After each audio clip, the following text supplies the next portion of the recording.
las infecciones virales, bacterianas.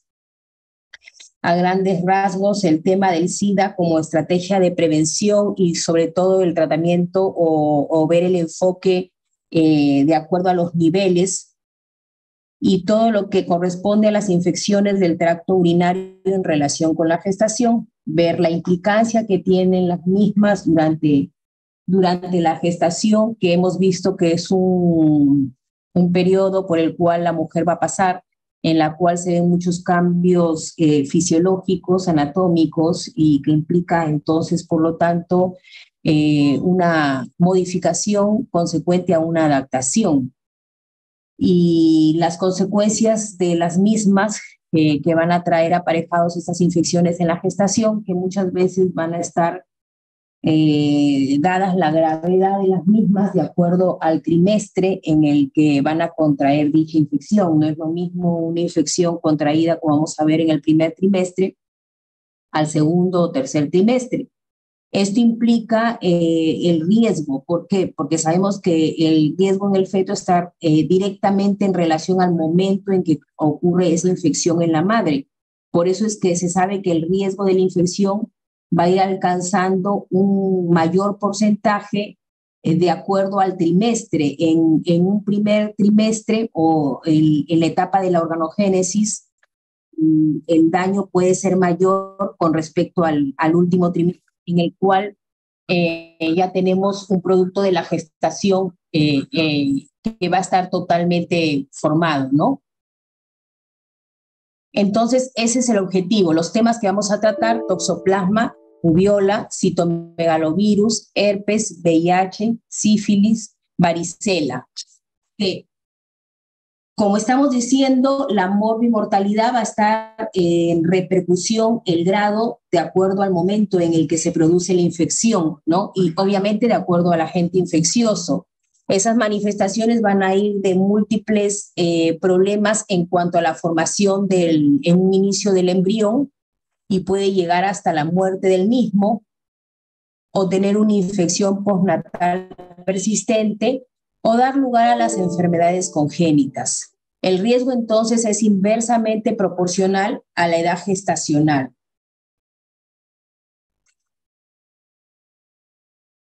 Tenemos que las vías de transmisión intrauterinas, intraparto, neonatal. Dentro de las intrauterinas están las transplacentarias y las vías ascendentes. En cuanto a la vía de transmisión en el momento del parto, la exposición materna o una contaminación externa. Exposición materna con respecto a los fluidos corporales o la sangre. Ahí tenemos el ejemplo de las bacterias, clamidia, estreptococo, VIH, hepatitis, el virus del papiloma. Contaminación externa, algunas bacterias como los estafilococos, coliformes, y también el virus el herpes virus. Neonatales, una transmisión a través de respiradores o catéteres, ahí están los estafilococos o coliformes, y la transmisión directamente de la madre al niño. Vamos a hablar del grupo de las patologías que están incluidas en el síndrome llamado TORCH. El TORCH es un acrónimo que hace referencia a la infección intrauterina por una serie de microorganismos que, como su nombre lo dice, cada uno de estas letras del acrónimo pertenecen, por ejemplo, el T al toxoplasma, el O a otros, R a rubiola, C a citomegalovirus y la H de herpes. Vamos a empezar a hablar de la toxoplasmosis, que es una enfermedad parasitaria. La produce, todos ya saben, el Toxoplasma gondii, que es un protozoo intracelular obligado. Se trata de una infección inocua en el adulto, pero que en el adulto va a ser asintomática y puede aparecer infección fetal por vía transplacentaria, que hemos dicho que son una de las vías de transmisión, como consecuencia de la prima infección padecida por la madre durante el momento del embarazo. Acá en esta imagen podemos ver los estadios del parásito, del Toxoplasma gondii, la forma proliferativa, el trofozoito, en la forma del quiste o bradozoito y ooquiste. El ooquiste es la forma infectante a través de las deposiciones del gato que se transforman en esporoquistes. El quiste a nivel del músculo y tejido nervioso, y el trofozoito o taquizoito, el que se encuentra presente en la sangre, heces, secreciones, se va a producir una diseminación hematógena y va a producir la forma aguda de la misma. Las vías de transmisión: oral, transplacentaria o a través de la transfusión sanguínea. Tenemos que la vía oral, todos sabemos que es a través de la ingesta de ovocitos, que son a través de los alimentos crudos. La transplacentaria, que es la que implica el tema de hoy, a través de la infección de placenta corio decidua, y es la que va a producir la toxoplasma congénita, y el daño va a ser proporcional inversamente de acuerdo al trimestre o el momento de que se produce la infección. Sabemos que se calcula el riesgo de infección fetal en un 15, 30 o 60% según tenga lugar en el primero, segundo, tercer trimestre de la gestación, respectivamente. Aunque se sabe muy bien que ese riesgo de gravedad va a ser mucho mayor si ocurre en las primeras 12 semanas. ¿Y esto por qué es? Porque es el periodo de organogénesis, ¿no? Y esto puede traer aparejado, ¿qué cosa? Un alto porcentaje de abortos o las embriopatías graves, ¿no? Acá nosotros tenemos que tener en cuenta que en la infección materna aguda, la severidad de la infección fetal por toxoplasmosis, ojo, se correlaciona inversamente con la edad gestacional al momento de la infección de la madre. También tener en cuenta que el riesgo en el primer trimestre de la infección es bajo, pero si ocurre la infección, las consecuencias muy probablemente, ¿cuáles son?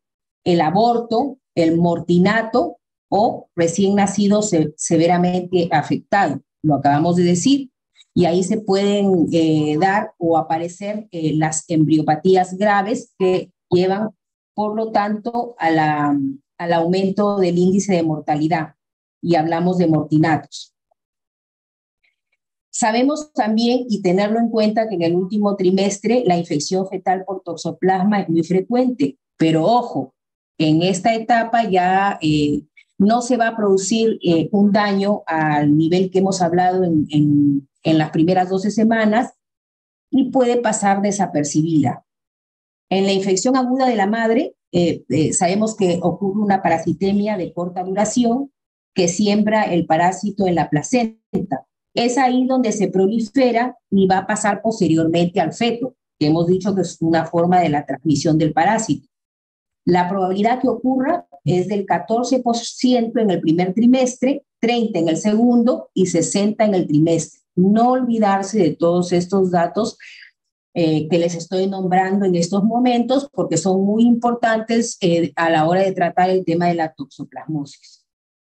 Acá nosotros podemos ver que lo hemos dividido en este cuadrito, en la adquirida, en la cual va a acusar como un síndrome mononucleótico, que todos lo conocen, un malestar de repercusión general, dolor muscular, dolor de huesos, dolor a la deglución, un exantema generalizado maculopapular, un hepatoesplenomegalia, pueden aparecer también linfadenopatías, coriorretinitis, aunque es poco frecuente, y muy raro las neumonitis y las encefalitis. En cuanto a la toxoplasma en la gestación, ya hemos dicho que puede producir la congénita, aborto, óbito.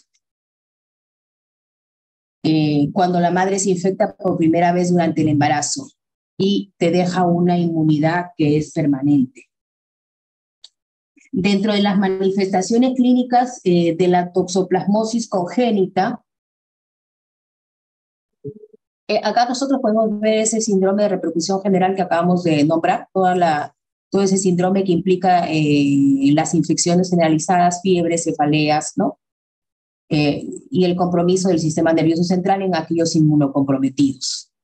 Es importante también recordar que dentro de las manifestaciones clínicas de la toxoplasmosis tenemos que puede producir un edema papilar, coriorretinitis, hidrocefalia y calcificaciones intracraneales.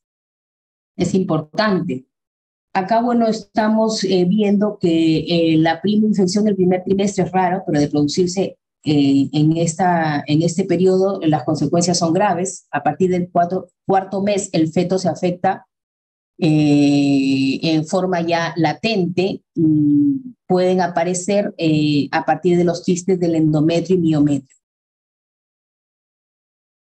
Y hemos dicho que en el último trimestre generalmente pasan inadvertidas y el riesgo perinatal es un aborto tardío y un óbito fetal. Acá nosotros podemos ver las manifestaciones que les acabo de nombrar hace unos minutos en las imágenes. Dentro de las oculares está la microftalmía, las cataratas, el estrabismo, el edema de papila, el desprendimiento de retina, la turbidez del vitrio, está la tetrada de Sabin, corioretinitis, hidrocefalia, convulsiones, calcificaciones intracraneales. Recuerden que a mí me interesa mucho no tanto tratar el tema de la que queda latente, sino sobre todo ver las consecuencias cuando es a través de la transmisión en la primera etapa, ¿no? Porque trae todas estas consecuencias que son muchas de ellas graves, si es que dieran en el primer trimestre. Ahí tenemos los síntomas de la infección generalizada, la dificultad para la alimentación, neomegalia, crisis de apnea, cianosis, hepatoplenomegalia, ictericia, púrpura, el exantema, y dentro de las neurológicas que son graves están la apatía, el letargo, el llanto débil y la parálisis. El diagnóstico a través de una anamnesis en la cual vamos a encontrar pacientes que muchas veces que son abortadoras habituales o que han tenido abortos previos espontáneos, partos pretérminos, malformaciones fetales, sospechar ante los antecedentes de fiebre y malestar general, artralgias, mialgias. Acá nosotros podemos ver que en una etapa aguda el diagnóstico es serológico, se basa en la seroconversión. Encontramos inmunoglobulina A o M en la sangre de la madre y elevación al cuádruple de la IgG. El diagnóstico serológico es a través de encontrar anticuerpos IgG o anticuerpos IgM, a través de métodos como la prueba de Sabin o Filman, ELISA, prueba de aglutinación directa modificada, la detección de anticuerpos inmunoglobulina M a través del ELISA, anticuerpos IgA o anticuerpos E, también podemos encontrar. Esos son los métodos de diagnóstico serológico. Los métodos directos tenemos la inoculación al ratón y las técnicas de PCR. Entonces, básicamente, dentro del tema de la toxoplasmosis, es lo principal a tratar. Las consecuencias de la misma, tenemos que en la embarazada, el tratamiento se puede dar con espirimacina, 1 gramo cada 8 horas, o pirimetamina, 1 miligramo por kilo por día, obviamente contraindicado en el primer trimestre, por las consecuencias de trombocitopenia y leucopenia. Otras alternativas serían la sulfadiazina en hasta 4 gramos por día y ácido fólico de 10 a 20 miligramos por día, ¿no? Entonces, durante 3 semanas, alternando con 3 semanas de espirimacina hasta el parto, tenemos la suma de esas 3 drogas, que es pirimetamina, sulfadiazina y ácido folínico en las concentraciones que figuran en la imagen. Dentro de la prevención está el lavado de las manos, el cuidado en relación a los alimentos que se va a consumir, ¿no? La higiene personal y familiar, evitar el consumo de alimentos crudos y lavar los utensilios correctamente. ¿Alguna pregunta hasta ahí, chicos?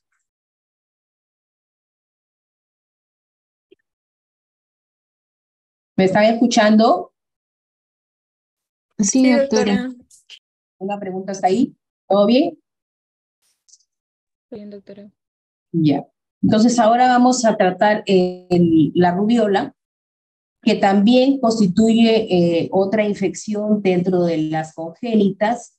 Sabemos que ha disminuido drásticamente por el tema de la vacunación generalizada en la población femenina, en la pubertad, y Esto nos lleva a la disminución de la misma, ¿no? Pero sabemos que puede provocar a su vez también la rubiola graves alteraciones en el feto, nuevamente dependiendo e inversamente proporcional al trimestre en el que se contrae durante la gestación. Sabemos que también acá la madre cuando se contagia entre las primeras 12 semanas, esa infección en cuanto a los riesgos puede superar el 80%, siendo la sordera neurosensitiva el defecto común encontrado en los niños que se infectaron entre la semana 9 y la semana 3 específicamente. Después de esta semana, por el tema de la organogénesis, sabemos que esas manifestaciones ya son menos severas. Es una enfermedad contagiosa, exantemática, que hemos dicho que puede provocar grandes repercusiones, ¿no? Es un virus ARN de la familia Togaviridae, del género Rovivirus, y que te da una inmunidad permanente. La tasa de infección es del 80% en el primer trimestre y 20% en el tercero. En cuanto a la tasa de afectación, sería 25% en el primero, incluso en cuanto a las consecuencias, como hemos acabado de decir. Acá nosotros vemos en esta diapositiva, de acuerdo a la semana, el porcentaje no en el que puede producir los daños y el porcentaje en el cual se va a producir la transmisión del mismo. El modo de transmisión es a través de la vía respiratoria, contacto directo con las secreciones nasales o de la faringe infectadas. Dentro de la clínica tenemos el síndrome de repercusión general, fiebre, coriza, el malestar general que implica todas estas virosis, exantema maculopapular en la cara, tronco y extremidades, paladar con manchas de aspecto petequial, o pueden aparecer también pápulas, adenomegalias detrás del pabellón auricular y occipitales. Pueden aparecer ya como una manifestación mayor encefalitis o púrpura trombocitopénica. Púrpura trombocitopénica, sí. Ahora, el riesgo perinatal de la rubiola dependerá nuevamente, y siendo reiterativa en lo mismo, de la época en que se produzca la infección. Pero esos riesgos son el aborto, el óbito fetal y las malformaciones.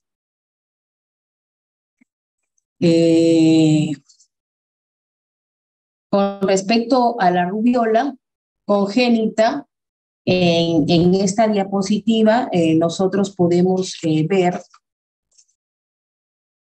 cuáles son todas las manifestaciones que se dan por esta infección viral a nivel del sistema nervioso central. Están las encefalitis, los consecuentes déficits neurológicos, a nivel cardiovascular, la coartación de la aorta y de la arteria pulmonar hipoplásica, que no hemos visto en la toxoplasmosis, trombocitopenia, anemia, oculares, la retinopatía, el glaucoma, la microftalmía. Está el síndrome de Green, en el cual se va a encontrar microcefalia, sordera, cataratas, ductus persistentes. Vemos acá que hay bastante afectación a nivel cardíaca, ¿no? A nivel de cráneo y cara, la fontanela grande, micrognatia, en abdomen, hepatoesplenomegalia, ¿no? Y testes no descendidos, que quiere decir los testículos con descenso incompleto o no descendidos, ¿no? De un lado o bilateralmente. Con respecto al tema de la rubiola, tenemos que tener en cuenta que se debe recomendar anticoncepción por el mes siguiente a la vacunación. Hablando de mujeres que reciben la vacuna en su etapa en la cual puede producirse ya la reproducción en las mismas, entonces eso hay que tenerlo en cuenta, que una recomendación es la anticoncepción en el mes siguiente de la vacunación. Sin embargo, si se embarazara por este lapso, pese a que se recomienda, se considera el riesgo mínimo o inexistente. La vacuna, sabemos que es el virus vivo atenuado, ha demostrado ser segura y altamente efectiva. ha demostrado no ser teratogénica ni tampoco transmisible. Hemos visto que ha disminuido la misma, porque está dentro de la prevención, la incidencia de rubiola congénita, donde se usa dentro del calendario de vacunación. Toda mujer debe tener niveles de anticuerpos antes de embarazarse y vacunarse si son negativos. En algunos países hacen dosajes de los mismos, cosa que no, pero se suele hacer. Eso que acabo de decirles hay que tenerlo en cuenta en cuanto a la rubiola. Tenemos también que tener en cuenta que el uso de la inmunoglobulina no ha demostrado ser de utilidad para prevenir la infección del feto. El uso de esta misma inmunoglobulina se reserva ¿en qué casos? En aquellos casos en los que el aborto no es legal y se debe usar hasta 20 mililitros. Dado el alto riesgo de infección y severidad en el primer trimestre, esta infección es indicación de aborto terapéutico, pero en los países en los cuales está legalizado el aborto, no en nuestro país en el cual no contempla nuestra legislación y por lo tanto no es legal el aborto. Se debe realizar una adecuada y realista consejería, a la paciente y a la familia, ¿no? Sobre los riesgos y las consecuencias de una infección si se diera. Todos estos hay que tenerlo en cuenta con respecto a la prevención de la rubiola. Acá nosotros vemos que en cuanto a la rubiola congénita, vamos a tener en cuenta las manifestaciones desde una púrpura, la consecuencia de una sordera neurosensorial, cardiopatías, defectos oculares del sistema nervioso central, retinopatía y hepatoesplenomegalia. En cuanto al diagnóstico, la clínica no es confiable, puede aparecer retinopatías retroauriculares, adenopatías occipital o posterocervicales dolorosas. En cuanto al hemograma, leucopenia, linfopenia, aumento de células plasmáticas, un leve aumento o eosinofilia normal, plaquetopenia. Tenemos que hacer una adecuada anamnesis. Existen criterios de rubiola congénita, la detección al nacimiento de inmunoglobulina M específica en sangre durante los primeros días de vida, mantenimiento o refuerzo de los títulos de IgG frente al virus de la rubiola más allá de los 8 meses de vida, y detección del ARN virus en una muestra significativa del recién nacido mediante PCR. El cultivo no se utiliza para el diagnóstico y las pruebas serológicas.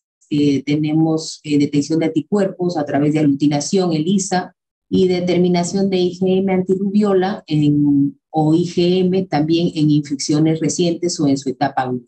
En cuanto al tratamiento, no hay un tratamiento específico,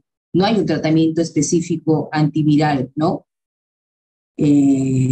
Para la rubiola. El tratamiento sintomático, encefalitis, artritis, púrpura trombocitopénica severa, tenemos de acuerdo al grado, si es necesario, la transfusión de las mismas. En cuanto a la prevención, hemos hablado del tema de la vacunación, ¿no? Hemos dicho que evitamos el embarazo al menos los 3 meses siguientes, pero de darse el embarazo no pasa nada, porque se ha demostrado la inocuidad de la misma, pero debemos tenerlo presente para el momento de la vacunación, la consejería. La inmunidad de la misma es permanente.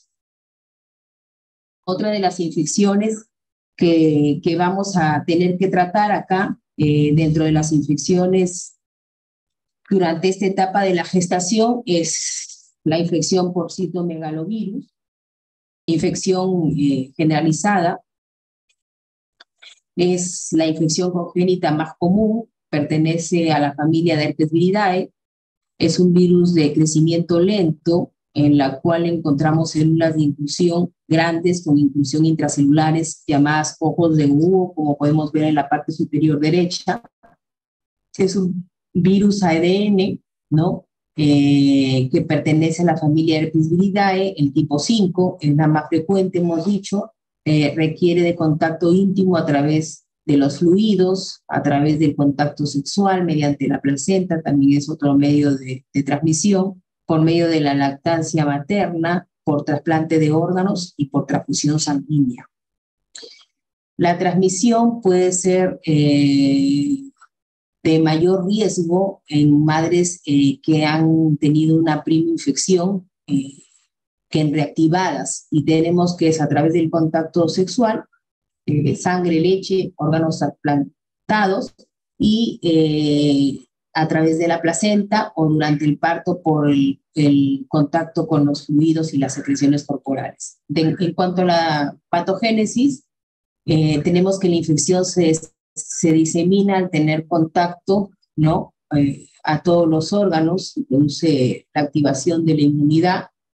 Estos linfocitos infectados atraviesan la placenta y al feto, y de esta manera pueden destruir o hacerse parte al ingresar a la célula de su ADN y producirse la replicación en los fibroblastos placentarios, inciso trofoblasto, citotrofoblasto, entran a la circulación fetal vía vena umbilical, y a través del mismo llega al líquido amniótico, lo deglute el feto y coloniza de esta manera la orofaringe y el tracto genitourinario, produciéndose de esa manera la transmisión durante o después del parto. Eso es en cuanto a la patogénesis. La clínica es un síndrome de repercusión general con inicio súbito de artralgias, mialgias, faringitis, linfadenopatía, afectando el hígado, el vaso, pudiendo producir aumentos de bilirrubinas, neumonía en inmunocomprometidos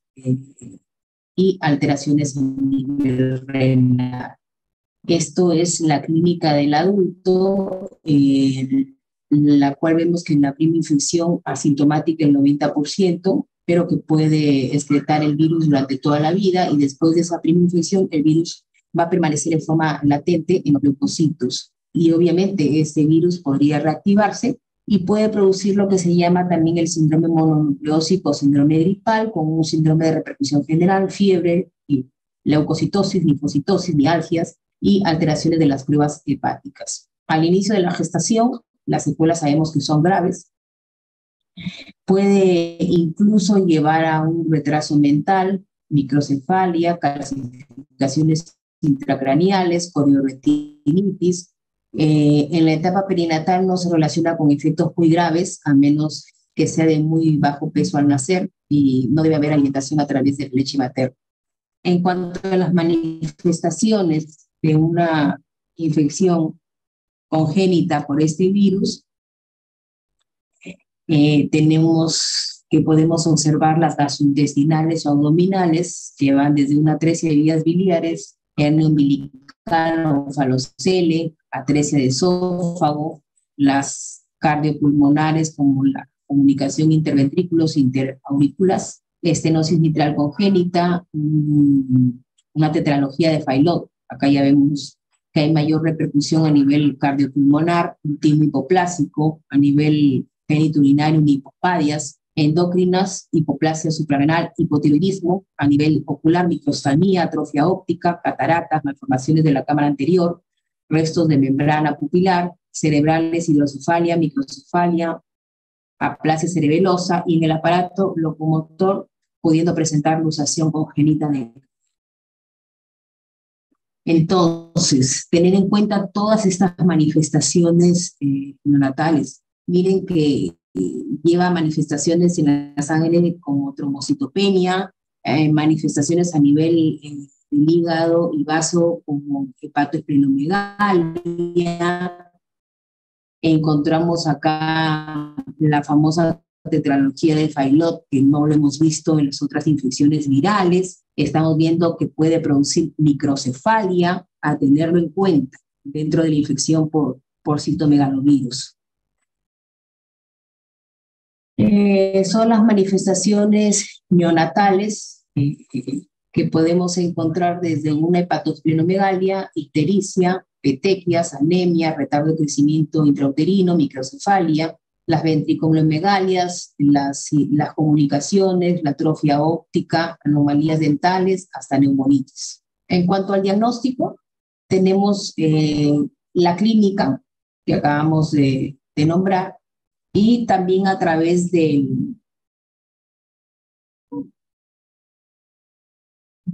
cultivo de las células de inclusión, ¿no? Con respecto al diagnóstico de esta infección por citomegalovirus en una gestante, tenemos que el gol estándar, ¿cuál es? El cultivo viral, el cultivo a nivel de las células de inclusión, eso hay que recordar. Ese es el gol estándar. Después también tenemos las pruebas serológicas, el ISA, están las biopsias de las glándulas, ¿no? Biológicas, detecta el ácido nucleico del virus a través de PCR, y aislamiento del cultivo, que hemos dicho que es el gol estándar en orina, en leche y tejidos. No se olvide, son chicos. Ahí tenemos en la imagen que se está realizando una immunocentesis en mujeres en las cuales se sospecha después de la semana 21, ¿no? En la cual vamos a encontrar que el virus se está replicando y se detecta a través del cultivo o el ADN a través de PCR. Nuevamente, recalcamos, el gol estándar en el recién nacido es el cultivo viral, no solamente a nivel de las pruebas en la madre. Se hacen las primeras 2 semanas de nacido, cultivo de fibroblastos o shell viral, que crece entre 18 y 72 horas, en orina o en saliva. El tratamiento en la madre y en el recién nacido. No hay una droga efectiva para tratar esta enfermedad, ¿no? Se ha postulado a viravina o vanciclovir. Tenemos el vanciclovir en la madre, en la dosis de gramos kilo cada 12 horas durante 3 semanas. No hay efectos teratogénicos, inhibe la replicación del virus, mientras que en el recién nacido la terapia antiviral puede suprimir la replicación viral temporalmente, pero no previene las secuelas a largo plazo. En cuanto a la prevención, no está contraindicada, hemos dicho, la vacunación. La mujer debe evitar embarazarse en los primeros 3 meses siguientes a la vacunación con el virus, ¿no? Que sabemos que es un virus vivo atenuado. ¿Alguna pregunta hasta acá, por favor? No, doctora. ¿Todo claro? Muy bien. A ver, espero que estén atentos porque este es un tema muy importante que va a implicar muchas preguntas en el examen de mañana. Ahora vamos a tocar el tema del por herpes. Es una infección por un virus en la cual clínicamente se caracteriza por uno o muchos grupos vesiculares a nivel de su manifestación, ¿no? Encontramos que esas vesículas van a estar llenas de líquido sobre una base inflamatoria, en la cual vamos a ver que se contagio cuando existe la rotura de las mismas. Es un virus ADN bicatenario, existen 80 serotipos de la familia Herpes viridae. Tenemos que la vía de transmisión del herpes virus simple tipo 1 y tipo 2 es distinta. La tipo 2 se pasa a través de la vía sexual o canal del parto, por eso es que está contraindicado cuando está en su etapa activa a nivel del canal del parto esta infección en la mamá, parto vía vaginal, o el tipo 1 por contacto a través de saliva infectada o por una gingivostomatitis. El inicio es por contacto directo y depende del tejido infectado, ¿no? Los virus causan un efecto lítico directo, eso en cuanto a la patogenia. Establecen su latencia en las neuronas, reactiva por estrés o por inmunosupresión. Para controlar la infección es fundamental la respuesta inmune celular. La infección asintomática o sintomática puede ser de 2 tipos, asintomática o sintomática. Ahí tenemos la repercusión general, el eritema faríngeo, la adenopatía submaxilar bilateral. La cervicitis herpética, que son las lesiones, hemos dicho principalmente que son vesículas, un grupo de vesículas, como lo podemos ver en la parte inferior en la manifestación a nivel de boca, en labios mayores, menores, vagina, cuello. Puede producir a su vez prurito, disuria. Podemos encontrar adenopatía inguinal, queratitis herpética, meningitis, encefalitis.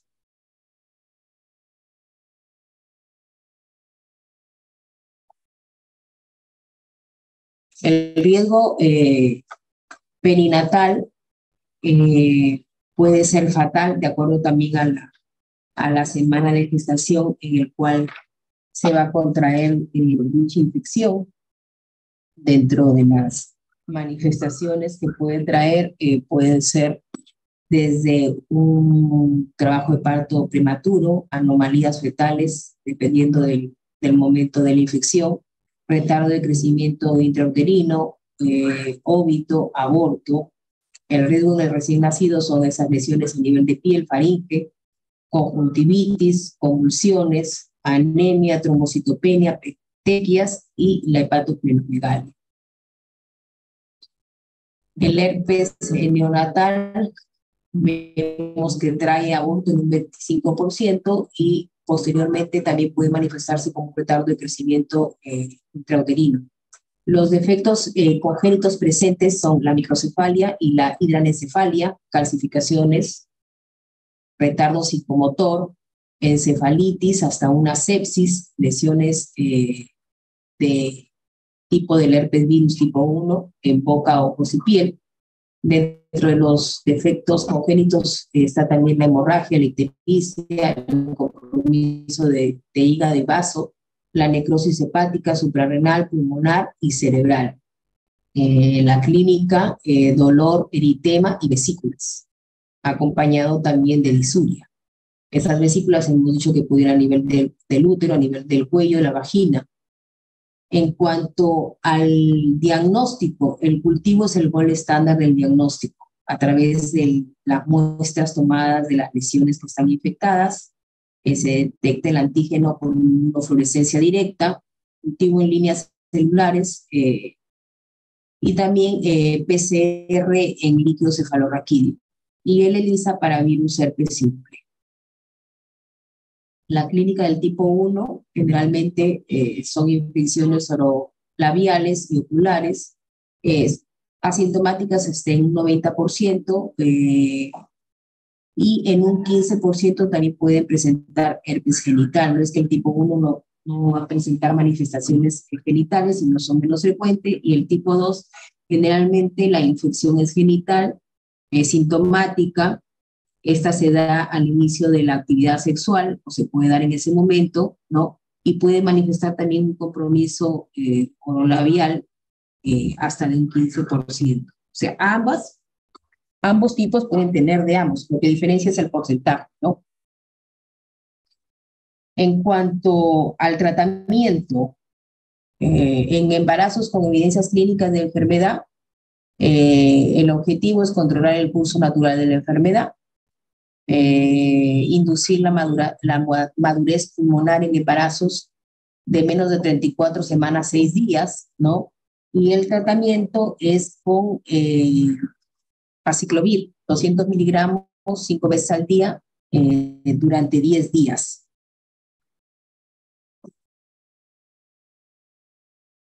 Esto tienen que tener en cuenta, entonces, en embarazos con evidencia clínica de enfermedad de herpes, es importante que hagamos un diagnóstico clínico oportuno.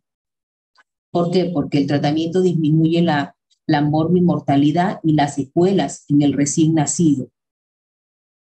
Y el tratamiento es con aciclovir 200 miligramos 5 veces por día durante 10 días. ¿Para qué? Para disminuir la carga materna. Pero sabemos que también está contraindicado en el primer trimestre. Cesárea electiva para evitar complicaciones en el recién nacido con vesículas latentes. También lo hemos dicho, cuando hay que están latentes, vesículas, que sabemos que se revientan y que en ese momento se puede producir la transmisión, contraindica pues un parto vía vaginal, igual que la infección por el papilomavirus, cuando hay un papiloma o un condiloma a nivel del canal vaginal, se contraindica el parto vía vaginal, entonces es indicación de cesáreas. En embarazos con enfermedades recurrentes, profilaxis con aciclovir a partir de la semana 36. Y también pues estamos hablando de terminar con una cesárea electiva, ¿no? Y iniciar el estudio específico en el producto de la gestación, que es el recién nacido. La varicela zoster es un virus ADN, es una enfermedad infectocontagiosa. En la primera infección, varicela, en la ocurrencia del herpes zóster, hay una baja incidencia en el embarazo. El antecedente de varicela basta como inmunidad. La enfermedad es de transmisión vertical, que tiene clínica aparente y llamativa. Vemos que el periodo de incubación es hasta de 21 días, el contagio es 48 horas antes del exantema, durante y hasta que las vesículas, que es la manifestación en piel, forma cósters. La complicación frecuente es la neumonía, la repercusión feto-neonatal. Van a ir en función de la viremia, no se ha descrito aumento de la tasa de abortos ni de patologías obstétricas específicas. El síndrome de varicela congénita son lesiones dérmicas cicatriciales, alteraciones musculoesqueléticas, anomalías oculares del sistema nervioso central y retardo de crecimiento intraútero. Ahí tenemos las manifestaciones clínicas en distintas fotitos proyectadas en esta diapositiva. Ahora, también tenemos que hablar del síndrome de inmunodeficiencia adquirida, SIDA, que todos ustedes lo han estudiado a lo largo de estos años. Es una ITS, constituye una ITS producida por un retrovirus, se origina por depresión del sistema inmunológico, especialmente de los linfocitos T, ¿no? Y esto va a condicionar el desarrollo de enfermedades oportunistas como neumocitis, carinis, sarcoma Kaposi, linfomas, entre otros. El SIDA en el Perú, el más pobre, más joven, y generalmente es más frecuente en el sexo femenino o de inicio temprano de la actividad sexual, con antecedentes de mayor número de parejas sexuales, implica un mayor riesgo. Hombres que tienen sexo con el mismo sexo, y obviamente también en las mujeres, y no hay una protección adecuada, ¿no? En las trabajadoras sexuales, consumos de droga, a través de los fluidos es que se transmite sangre, semen, secreciones vaginales, ¿no? Y también a través de la leche materna, a través del contacto con los fluidos. Esta es la transmisión vertical hasta en un 50% transplacentaria, hasta un 60% canal de parto y la lactancia materna. La definición de la gestante infectada por VIH para efectos del reporte o la notificación de caso, ¿no? En epidemiología, si tiene una prueba confirmatoria para VIH, que puede ser la inmunofluorescencia indirecta, el IFI o el Western blot, para efectos de la profilaxis antirretroviral, para la prevención de la transmisión vertical, se considera infectada por el mismo aquella que cumple cualquiera de las siguientes condiciones. Aquellas pacientes que acudan al control prenatal en cualquier momento de la gestación, si tiene una prueba confirmatoria previa a la gestación, sea directa o sea indirecta. Para aquellas que acuden antes de las 20 semanas de gestación y que tienen un ELISA reactivo, si tienen una prueba confirmatoria para VIH confirmado con inmunofluorescencia indirecta. En cuanto a la prevención de la infección por VIH en la etapa perinatal, está el uso de la ZT, la cesárea y la supresión de la lactancia. El diagnóstico tiene que ser oportuno en la gestante, y la prevención con antirretrovirales y la supresión de la lactancia materna aseguran la disminución del riesgo de transmisión vertical del 30 a menos del 7%. Hay numerosos estudios del embarazo y la progresión de la infección por VIH. Y se han realizado con el fin de que observemos y de que se caracterice la relación entre el embarazo y la progresión de la infección por este virus. Y sabemos que la alteración transitoria en el número de linfocitos CD4 sobre CD8 y los niveles circulantes de inmunoglobulina que se han descrito en la mujer embarazada dieron el sustento a la hipótesis de esa asociación de la morbilidad. Si se tiene en cuenta todos los resultados obtenidos en todos sus estudios en forma más controlada, se puede concluir que las mujeres embarazadas con VIH presentan una curva de recuperación más lenta en las cifras basales de CD4 sobre CD8 sin que se haya demostrado aún un riesgo aumentado en la progresión hacia la infección. Este cuadrito ya todos ustedes lo deben haber visto en múltiples oportunidades, cómo va a producirse la población desde el contacto al inicio de las relaciones sexuales hasta que se produce el diagnóstico, la infección y la manifestación de la enfermedad en sí. El diagnóstico es a través de la sangre.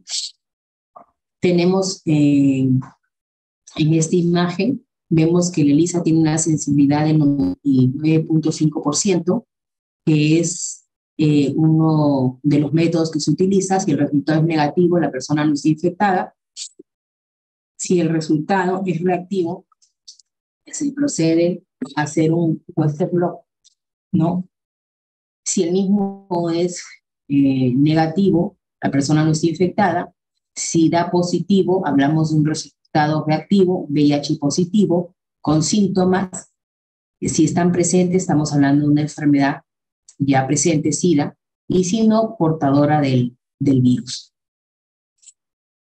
O directamente a través del Western blot, que sigue toda la secuencia, en la cual si el resultado es negativo, persona no infectada. Si es reactivo, VIH positivo, con síntomas, enfermedad sintomática, SIDA, o si no están presentes los síntomas, portadora de VIH.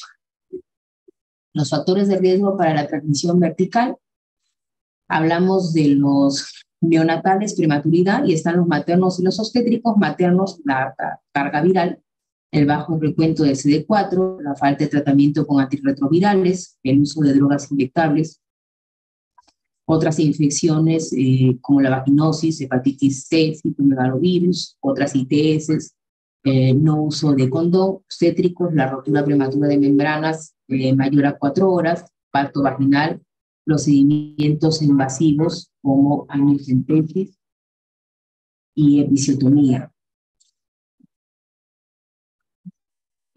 Se maneja en las guías el tema de los escenarios, y ustedes van a tener que manejar esos escenarios, ¿no?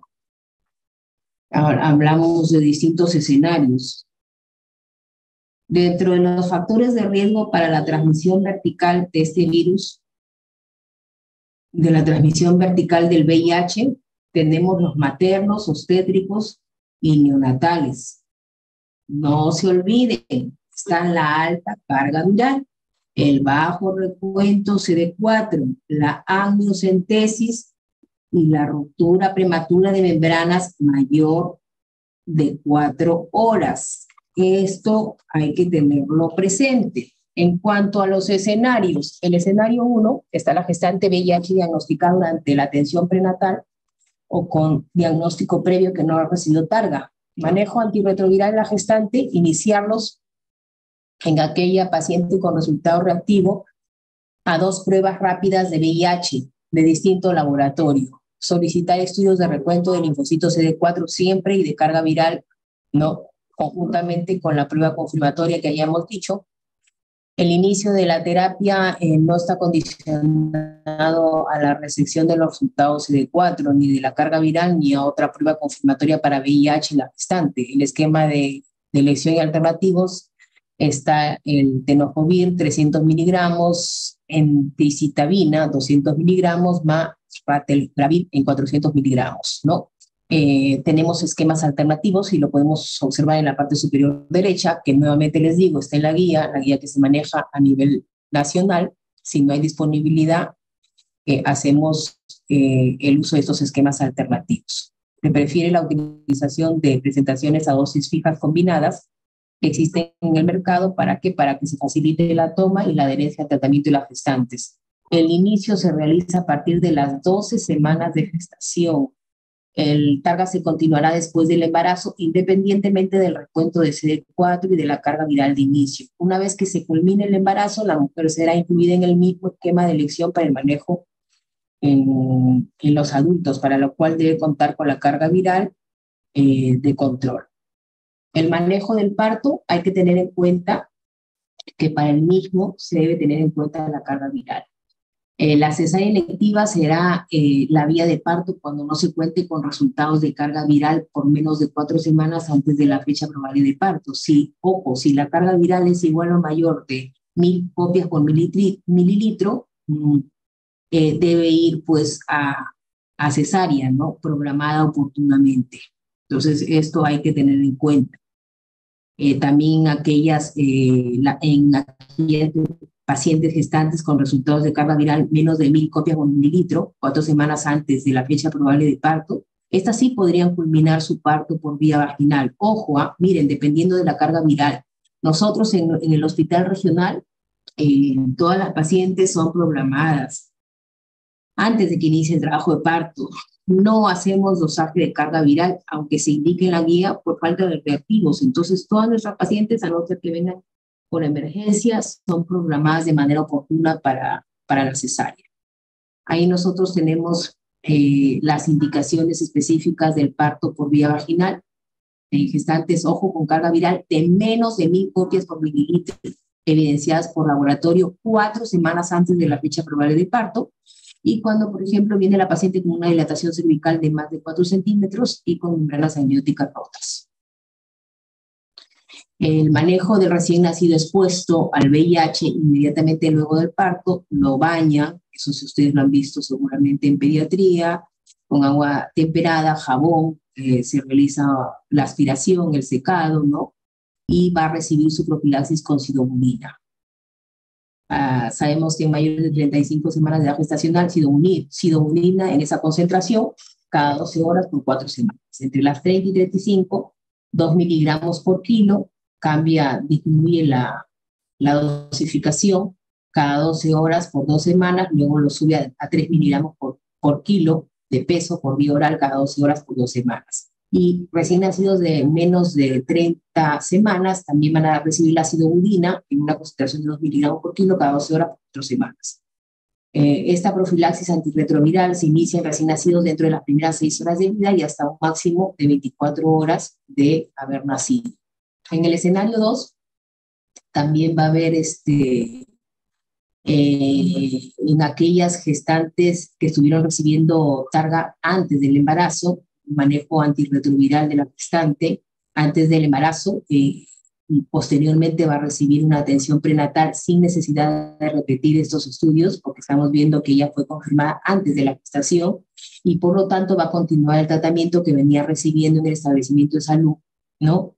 Va a haber un monitoreo en caso de que EFAVIR sea parte del esquema de tratamiento antirretroviral de la gestante. Este será continuado si es que el mismo venía siendo efectivo, ¿no? Debido a que la carga viral era indetectable. Y se continuará durante el embarazo y después del parto.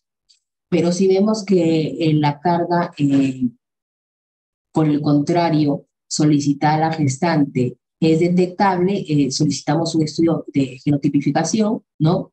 Remarcando la solicitud de urgencia para ver el resultado y la condición de la gestante. Una vez tomada esa muestra, se va a hacer la evaluación por el infectólogo, se someterá al comité de expertos y quienes van a definir el esquema antirretroviral empírico en un tiempo no mayor de 48 horas. El manejo de parto está dado igualmente por el tema de la carga viral. La culminación del embarazo vía vaginal si esa carga es menor de 1000. Ahora, si es mayor de 1000, cesárea, el manejo del recién nacido también en este escenario va a ser que tenemos que hacerlo de acuerdo a la carga viral, ¿no? O su profilaxis respectiva. En el escenario 3 es una gestante diagnosticada durante el trabajo de parto. Miren cómo cambia de un escenario a otro. Tiene que haber también un manejo antirretroviral durante el trabajo de parto y un manejo del parto.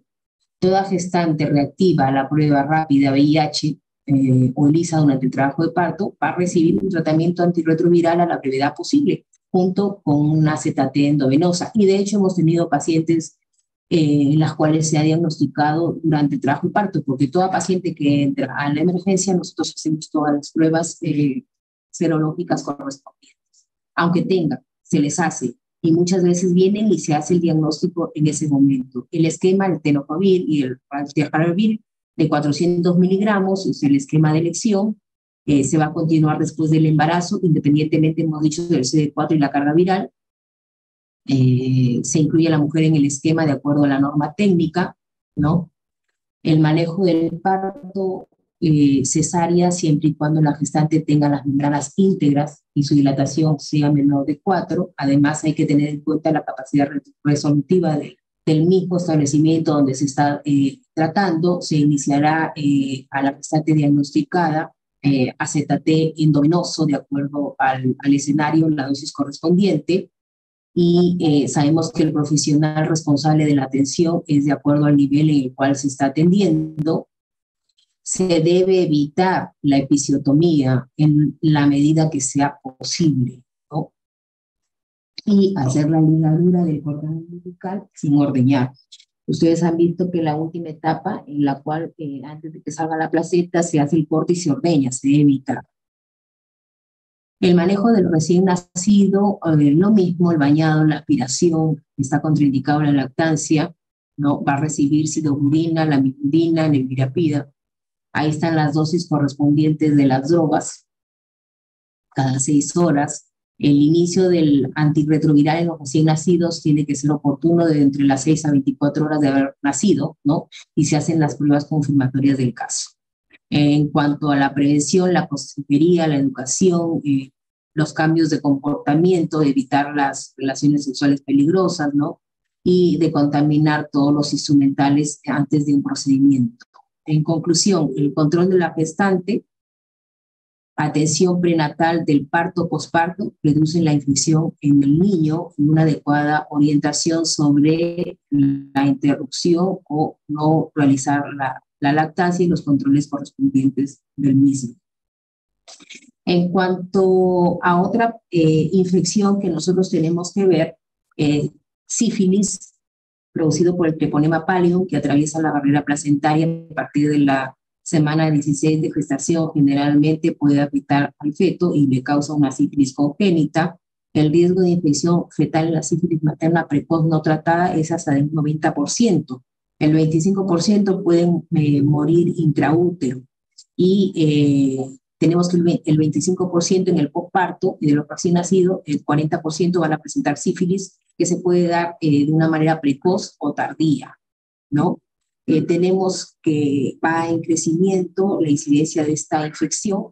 Sabemos que lo produce el treponema pallidum, la transmisión extraplacentaria, la manifestación clínica, el chacro duro, a las 3 semanas de la infección aparece como una pequeña úlcera superficial de un fondo gris lisa, indurada, no dolorosa, en la cual encontramos adenopatías inguinales que desaparecen hasta en las 9 semanas.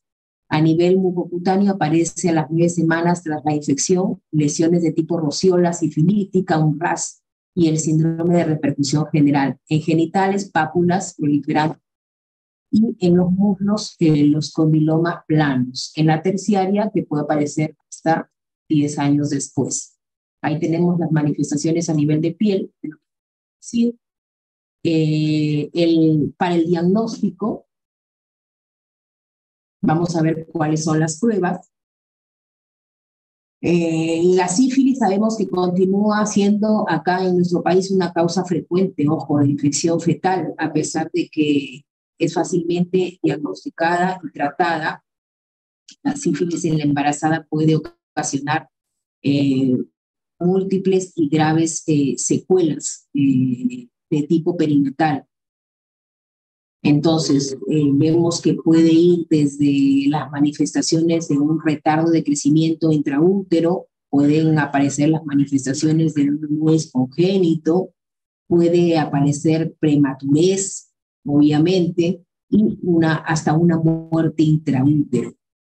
Eso hay que tenerlo en cuenta.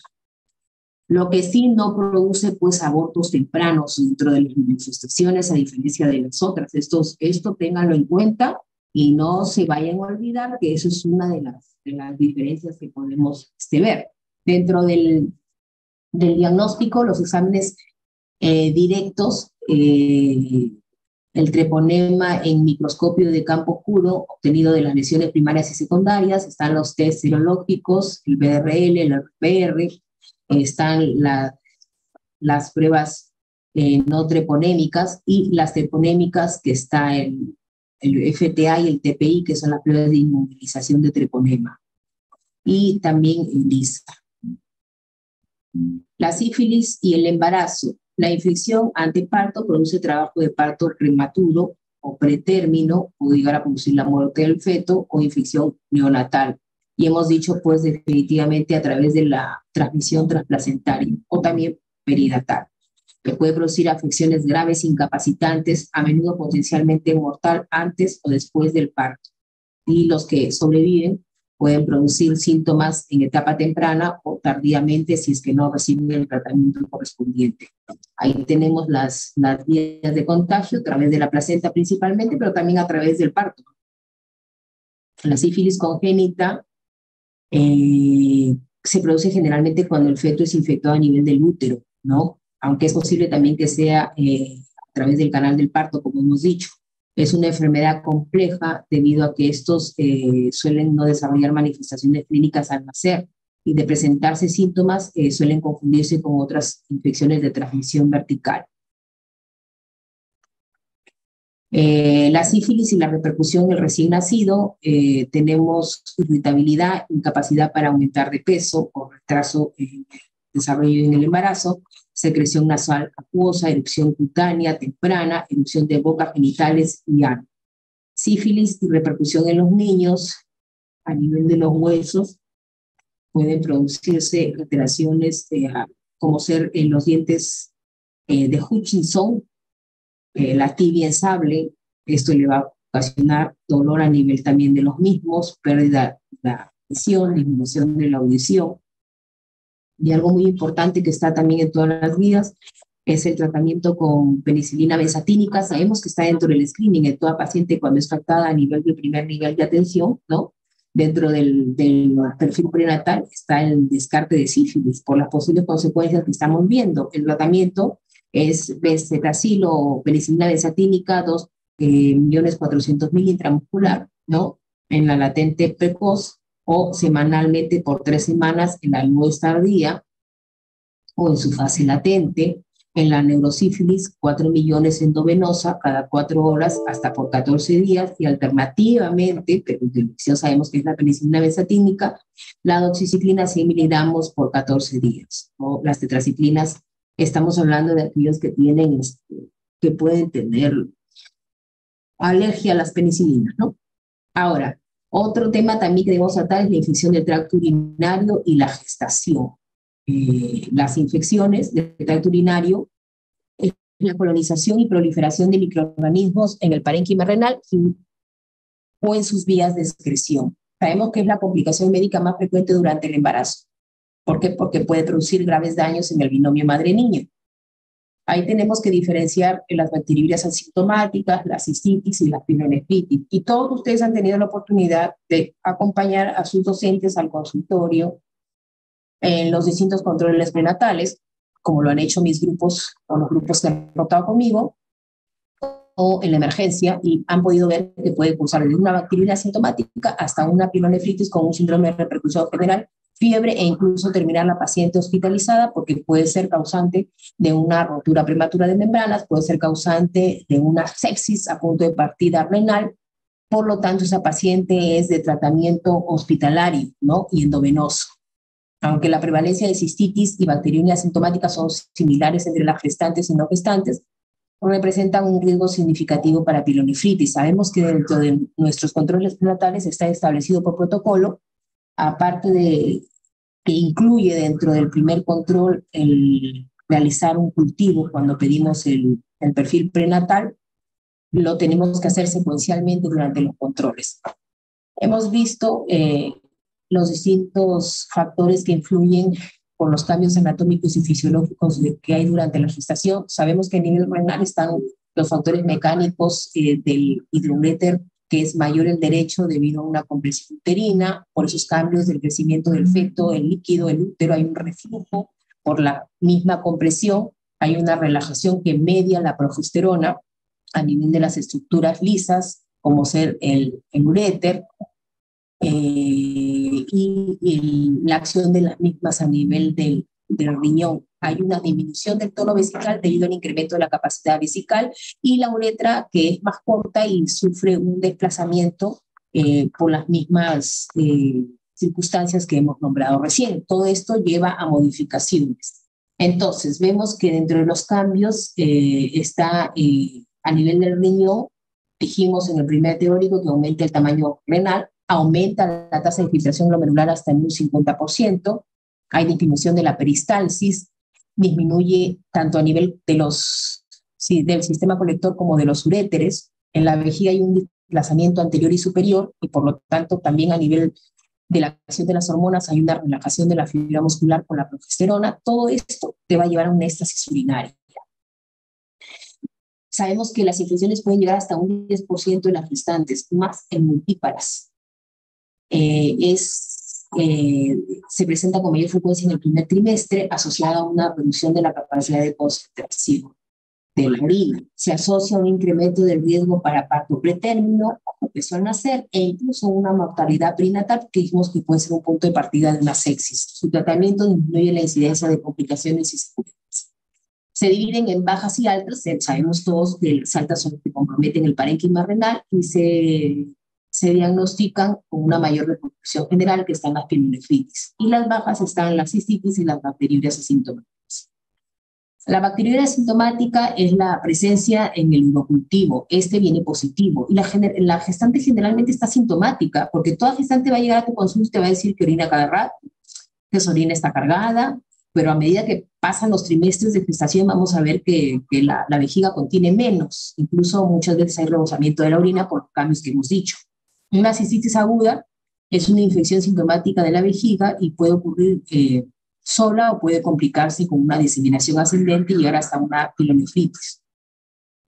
Y la pielonefritis hemos dicho aquella en la cual hay mayor repercusión, hay dolor a nivel de los flancos, a nivel lumbar, puede ir acompañado náuseas, vómitos. Son pacientes que generalmente manifiestan temperaturas de más de 38 grados centígrados y puede ocurrir con o sin presencia de cistitis. La epidemiología, hemos dicho, hasta un 10% en el embarazo temprano. Ahí tenemos que la cistitis hasta en un 2%, pielonefritis aguda también entre un 0,5 y un 2%, la mayoría ocurre entre el segundo y tercer trimestre. Factores de riesgo de una bacteriuria es el antecedente de infecciones previas, pacientes diabéticas con bajo nivel socioeconómico, las gran multíparas tienen un mayor factor de riesgo, y va a disminuir la misma en menores de 20 años, la nulliparidad, el tabaquismo, ¿no? Acá nosotros vemos que el diagnóstico en gestantes asintomáticas, 2 urocultivos positivos consecutivos por micción espontánea con aislamiento del germen o urocultivo positivo por cateterización, con microorganismos de más de 10 elevado al cuadrado con unidades formadoras de colonia. Y en la práctica clínica diaria típicamente se hace en una sola muestra. En realidad nosotros trabajamos con una sola muestra espontánea y el tratamiento se inicia con valores iguales o mayores de 10 a 5 unidades formadoras de colonia por mililitro, sin necesidad de tomar otro cultivo control. Ahí nosotros hacemos el diagnóstico de bacteriuria en el control prenatal. Habíamos dicho que pedimos el urocultivo, que si es positivo damos el tratamiento, posteriormente en un control posterior pedimos un urocultivo, si es positivo hablamos de una recidiva, podría ser en una reinfección en un control posterior, por lo tanto podríamos dar un tratamiento que va de 14 a 21 días, un urocultivo post-tratamiento. Si encontramos en un posterior cultivo control recidiva, estaríamos hablando ya de una recidiva. Entonces ya haríamos una terapia supresiva hasta el parto y excluir obviamente anomalías urológicas. Ahora, si es negativo, haremos controles ya seriados de acuerdo a lo establecido en nuestra norma técnica y los controles prenatales. Si es negativo, el riesgo es bajo. Ahora, si es negativo con riesgos elevados, y hemos dicho cuáles son los factores de riesgo, como las infecciones urinarias previas, haremos un cultivo mensual, de acuerdo a los antecedentes del año.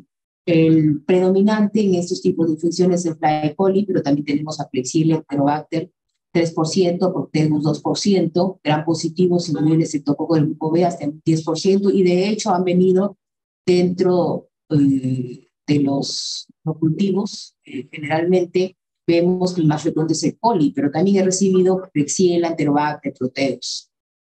Menos frecuentes, pero pueden producir la infección y de hecho lo encontramos en los urocultivos. El aislamiento mayor a 1, la presencia de lactobacillus o Cutibacterium, anteriormente Propionobacterium agnes, en una muestra contaminada, sí puede estar presente, una muestra que sea contaminada por flora vaginal cutánea. El aislamiento repetido de lactobacillus con un alto recuento de colonias y sin otros organismos en los urocultivos consecutivos pueden no presentar una contaminación simple. Claro que puede producir infección, ¿no?, por este microorganismo, pero generalmente son de muestras contaminadas, por eso que hay que tener cuidado a la hora de tomar la muestra. Los criterios diagnósticos, ya habíamos dicho, el tratamiento es importante. En una infección, acá tenemos las distintas alternativas. La nitrofurantoína, que es de elección, 100 miligramos cada 12 horas. La amoxiclavulónico, cefalexina, fosfomicina, trimetoprim, sulfamethoxazol. La terapia supresiva en bacteriuria sintomática que persiste después de 2 o más usos de antibióticos, nitrofurantoína, de 50 a 100 al dormir vía oral durante todo el embarazo, si fuera el organismo susceptibles. Entonces, de esa manera no sería necesario un control mensual. Si un urocultivo de seguimiento es positivo, se debe repetir un curso de antibiótico, que sería el esquema supresivo. En la cistitis aguda tenemos, y habíamos dicho que es hasta un 2% de la gestante, no se ha encontrado correlación con incremento del riesgo de bajo peso al nacer, parto pretérmino o pilonefritis, por ser sintomática y recibir usualmente el tratamiento. El diagnóstico: solicitar un urocultivo ante la paciente sintomática aguda. No hay estudios desarrollados que definan niveles de bacteriuria significativa en gestantes. En cistitis no complicadas, encontramos en una muestra espontánea que son tan bajas como 10 al cuadrado unidades formadoras de colonia, que reflejan una infección vesical, pero estamos hablando, sin embargo, que la mayoría de los laboratorios no cuantifican de rutina los cultivos. Es razonable, entonces, que en una gestante sintomática, como indicador de una ITU sintomática, se tengan en cuenta estos valores. En cuanto al tratamiento, los esquemas son entre 3 a 7 días, e incluso 10 días si fuera necesario. El esquema maneja la nitrofurantoína, estamos hablando igual en cada 12 por 5 días, y otros esquemas, la fosfomicina, amoxicilina. Y los criterios son los mismos que para una bacteriuria sintomática. En la pilonefritis hemos dicho que hay un síndrome de mayor repercusión, en el cual encontramos fiebre, dolor, náuseas, vómitos. El inicio es generalmente brusco. El diagnóstico es eminentemente clínico, porque nosotros iniciamos con la clínica, la hospitalización y el tratamiento. Generalmente hasta un 40% tienen el antecedente de haber tenido bacteriuria sintomática sin tratamiento alguno y van a desarrollar una ITU sintomática posteriormente. La morbilidad materna y la evolución obstétrica no parece diferir por trimestre. Esta puede complicar en cualquiera de los trimestres. Ahí tenemos la aparición en los distintos periodos, y los microorganismos en un 70% la E. coli. En menos porcentaje podemos encontrar los otros microorganismos que ya habíamos nombrado. Dentro de las complicaciones obstétricas, la anemia, la bacteriemia, la insuficiencia respiratoria, la disfunción renal, porque puede llevar hasta producir un shock séptico, ¿no? Una sepsis, El tratamiento, sabemos que es hospitalización, monitorización, urocultivos obligatorios, hemocultivos en aquellos pacientes que se hace una sepsis, fluidoterapia, antibioticoterapia, endovenoso inicial, mínimo por 72 horas en espera del urocultivo.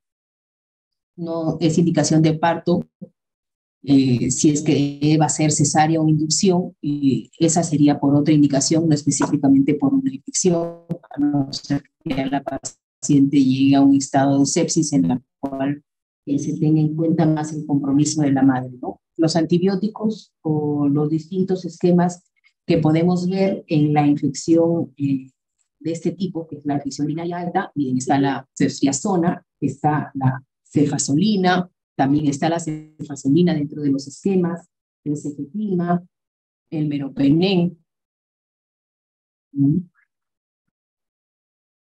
piperacilina, taxobactam, que es lo que utilizan en pielonefritis con deterioro ya del sistema inmunológico.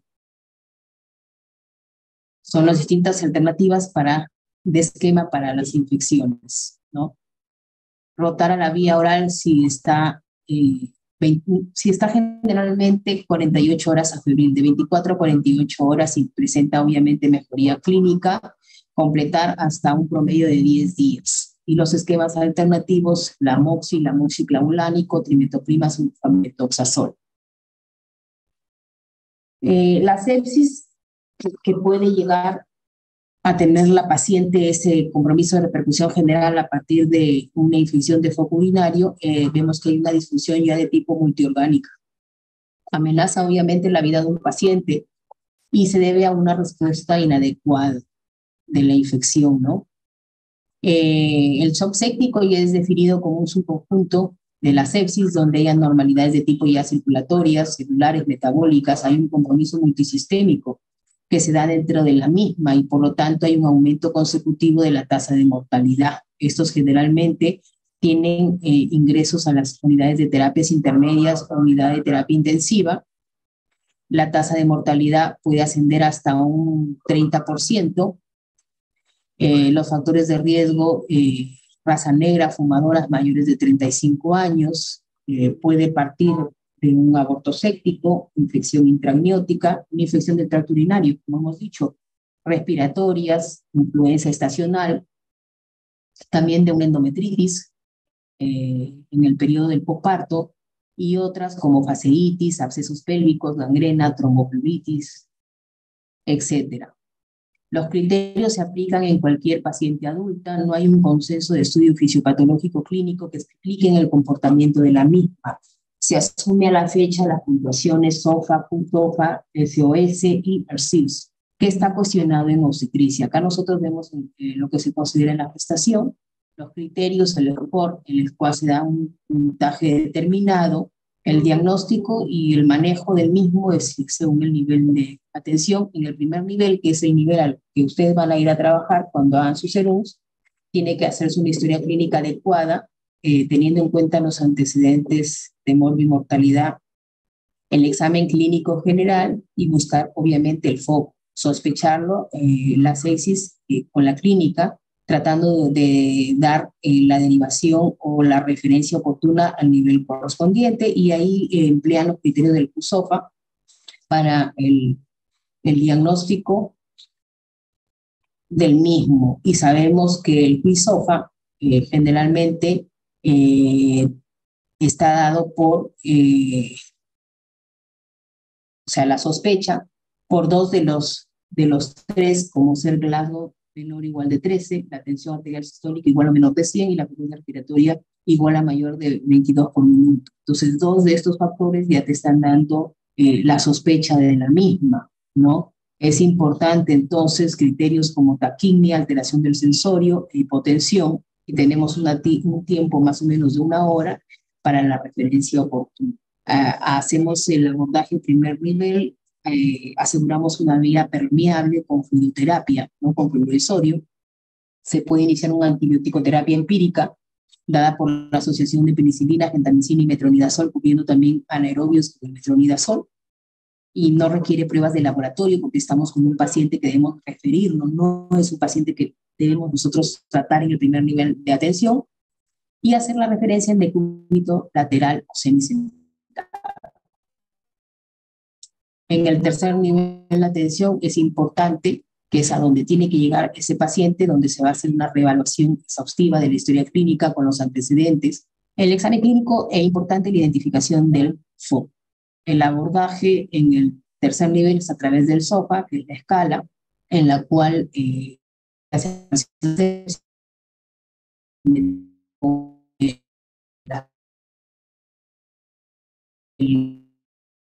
la frecuencia respiratoria de bilirrubina y las plaquetas. Ahí nosotros vemos la puntuación de la misma.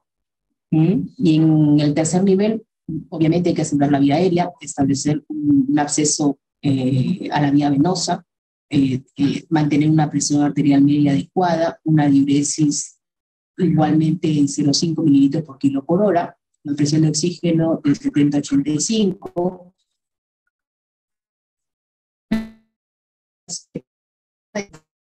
el foco de localización de antibicoterápica, más tiempo de acción 45 minutos.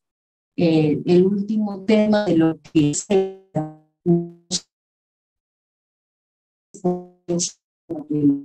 un pregrado, en el importante es identificar los factores de riesgo y la condición del paciente para poder hacer un diagnóstico presuntivo mínimo, para el cual a ustedes les va a servir para que hagan una referencia oportuna, porque no es un paciente que puedan tratar ustedes en el primer nivel de atención.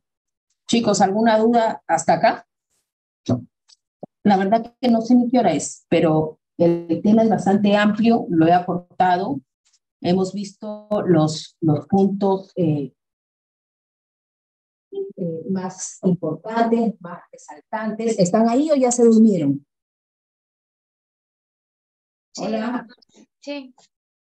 Bueno, si han estado despiertos y atentos, yo les he dado lo principal y ustedes prácticamente conmigo han estudiado todo este tema y tienen lo básico para poder estar preparados para el día de mañana en el examen. Espero que todos hayan tenido una buena práctica el día de hoy. Soy una de las docentes que le ha tocado cuidar mañana el examen, así que con muchos de ustedes nos estaremos viendo el día de mañana. Si no tienen ninguna consulta, bueno, me despido y nos estamos viendo mañana, chicos. Estudien bastante, que ya quedan pocas horitas. Gracias, doctora. Muchas Muchas gracias, gracias, doctora. doctora. Gracias, Gracias a doctora. ustedes. Buenas noches.